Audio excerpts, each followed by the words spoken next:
Përshëndetje të dashur miq dhe mirë se keni ardhur në You Can Cook It. Sot do të përgatisim bashkë një kek fantastik, kek shtëpie me banane dhe kafe. Ky kek është aq i thjesht për të përgatitur, por është dhe aq i shijshëm dhe aq i butë.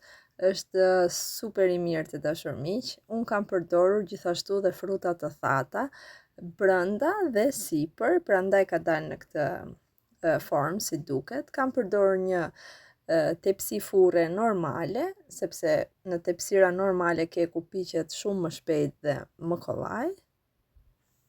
Për të gjithë ata që e kanë qejf aromën e kafes, ky kek është fantastik. Le të fillojmë nga puna. Përgatitja është shumë e thjeshtë të dashur miq, në një enë do t'i hedhim të gjithë përbërësit dhe nuk ka nevojë fare që t'i shkumojmë vezët apo të bëjmë para përgatitje për vezët dhe sheqerin. Madje këtë kek mund ta përgatisni edhe me mikser dore. 2 banane të pjekura, pra 2 banane që janë bërë me pika, që banania tjetë e butë brenda, jo e fortë. I coptojmë si që tregohet në video dhe i shtojmë një gotë sheqer. I shtojmë 2 lugë kos shtëpie, jo pjesën e lëngshme, pjesën e trashtë të kosit, 2 lugë gjelle, 125 ml vaj, pra si që pat ajo gota nuk ishte e mbushur plot, kishte 2 gisht mangët, dhe i shtojmë gjithashtu dhe 2 kokra vezë. Vezët i kam të vogla. Kafe kam përdorur kafe granul dhe kam shtuar tek ky filxhani i kafes 1 lugë gjelle me kafe granuloze dhe i kam shtuar 2 lugë gjelle ujë të nxehtë për ta shkrirë kafen. I kam shtuar pak aromë vanilje siç e pat dhe 1 puqer, pra 1 maj gishtash me krip. Unë kam përdorur mikser, por mund të përdorni edhe një tel dore. Nëse do të përdorni tel dore, bananet është mirë t'i shtypni një herë me pirum, pastaj t'i hidhni në masë. Unë me që rrahjen e kam bërë me mikser, bananet janë coptuar nga mikseri sepse ishin goxha të pjekura të buta. Në këtë pikë të dashur miq, nuk kemi synimin që masën ta frym, synimi është që bananet të coptohen, gjithashtu dhe sheqeri që ka brenda të shkrijë në masë.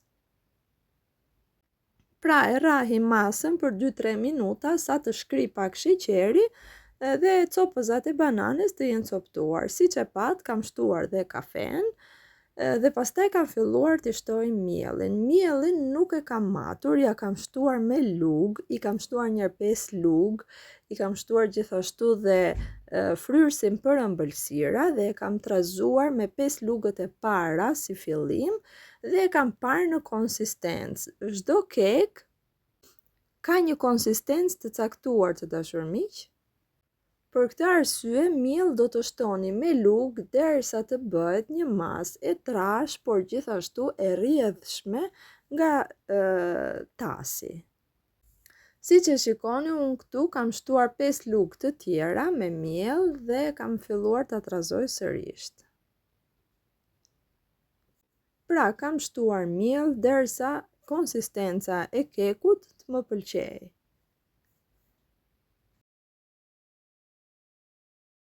Si që shikoni, kur unë e lë telin rrahës, masa është e rrjedhshme dhe pikon nga teli. Këtu të dashur miq kam përgatitur bajame dhe lajthi të coptuara. Nuk i kam matur si sasi, kam hedhur 1 dorë bajame dhe 1 dorë lajthi dhe i kam bluar. Gjysmën e kësaj mase do ta përdorim brenda që kur ta kafshojmë kekun të kemi copza bajamesh dhe lajthish edhe brenda kekut dhe gjysmën e kam përzier me sheqer kaf dhe pak kanellë. Pra, gati 1 lugë gjelle, sheqer kaf dhe pak kanellë, edhe këtë masën që kam përzier me sheqerin do ta përdorim për përsipër që të mbetet keku si i grimcuar. Pasi e kam trazuar me frutat e thata, kam parë që masa është akoma e hollë, pra nuk ka të konsistencën fiks të kekut dhe i kam shtuar dhe këto lugët e tjera të miellit. Nga kjo pikë tutje kam filluar të trazoj me një lugë druri dhe jo më me mikser për të kuptuar trashësinë e kekut.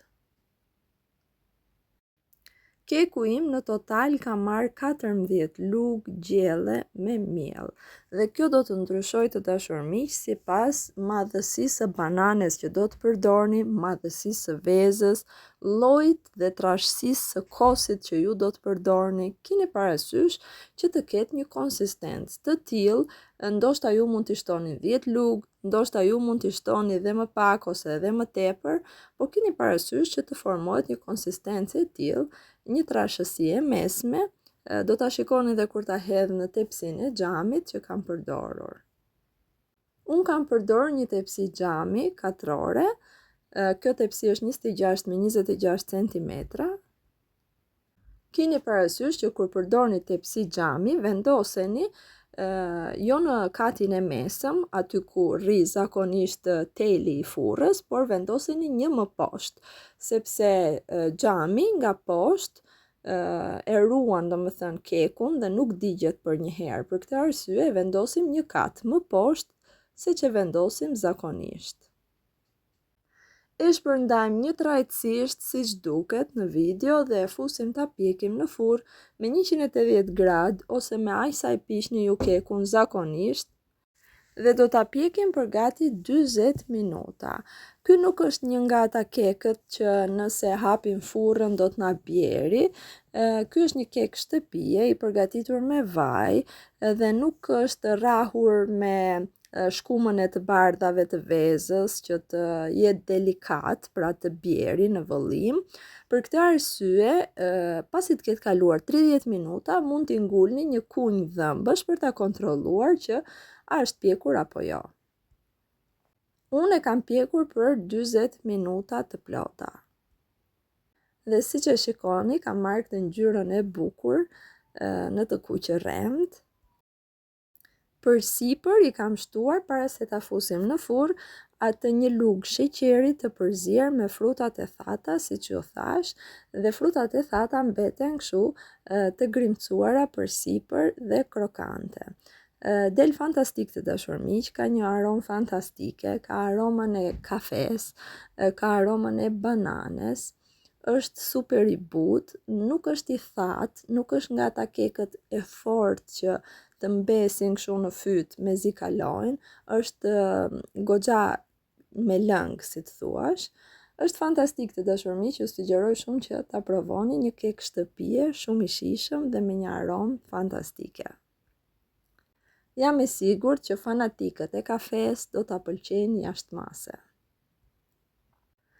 Era e mirë e kuzhinës dhe harmonia me njëri tjetrin mos qoftë kurrë mangët në shtëpitë tuaja. Gjithë të mirat e mirë dëgjofshim.